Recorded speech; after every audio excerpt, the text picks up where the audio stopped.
Howie Roseman might be about to make a move that splits the Eagles fanbase right down the middle, my friend.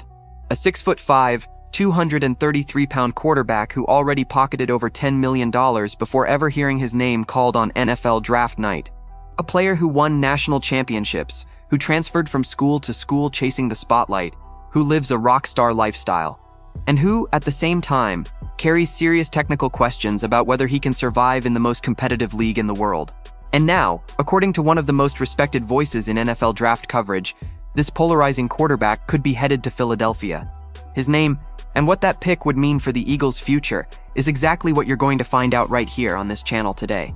I'm going to break down who this quarterback is, what the most respected scouts in the league are saying about him, the backstory that made him so controversial, and what this potential selection would mean for the Eagles' quarterback room going forward. But first, if you're a die-hard Eagles fan who doesn't want to miss a single update before the draft, hit that like button right now and subscribe to the channel. The 2026 draft is right around the corner and the news is moving fast.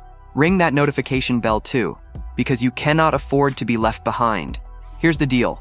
Dane Brugler, the draft analyst at The Athletic, one of the most trusted voices in the business when it comes to evaluating college talent, just dropped his latest 7-round mock draft, and he has the Philadelphia Eagles selecting quarterback Carson Beck out of the University of Miami in the 4th round, pick number 137 overall. A 6'5", 233-pound quarterback with a long and turbulent college career, arriving in Philadelphia on a pick that might look cheap on paper, but carries a lot more weight than the round number suggests. Who is Carson Beck? To understand what Brugler is seeing here, you need to know this quarterback's full story. Beck started his college career at the University of Georgia, one of the most dominant programs in college football over the last decade. He spent years as a backup to Stetson Bennett, the quarterback who led the Bulldogs to back-to-back national championships. Beck stayed in the shadows, learning, waiting for his shot, and when it finally came, he took over as Georgia's starting quarterback for 2 full seasons. But the expectations for Beck in Athens were stratospheric, and he never managed to elevate the team to the same level of dominance the fanbase had grown accustomed to. The Bulldogs were eliminated before the title in both seasons he was the starter. And then came the decision that raised every eyebrow across the NFL landscape.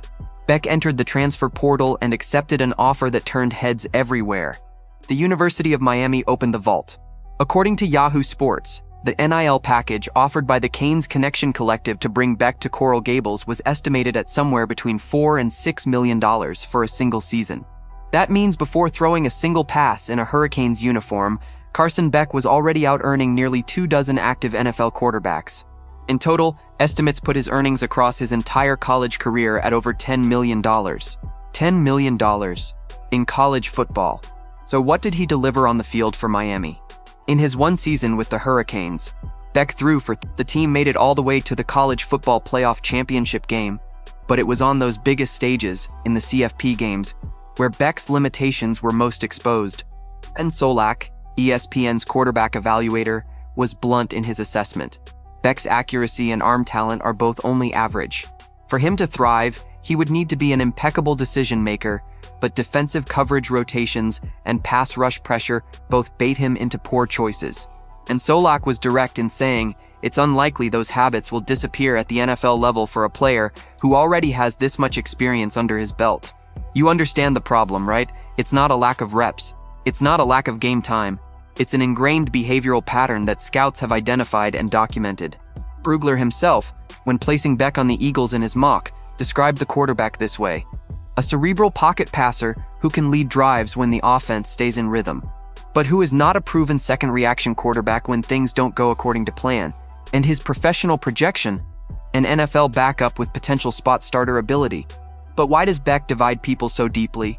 It's not just about football, it's the full package. You take a quarterback who collected millions in NIL money, who was in a high-profile relationship with social media influencer and former college basketball player Hannah Cavender, and who had a garage that included a Mercedes, a Lamborghini, and a Range Rover, all while still in college, and you have the perfect recipe for polarization. In February of 2025, all 3 vehicles were stolen from the couple's driveway, which of course became a national headline and put even more of a spotlight on Beck's personal life. That is the profile Howie Roseman would be adding to the Eagles' quarterback room in the 4th round. a QB that most analysts project as a backup, but who has the physical tools of an NFL starter, experience in high-stakes games, and a college resume that includes 2 national championships, even if he spent most of that run as the guy watching from the sideline.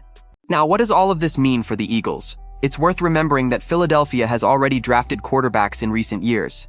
Tanner McKee was a 6th-round pick in 2023 and currently serves as Jalen Hurts' backup.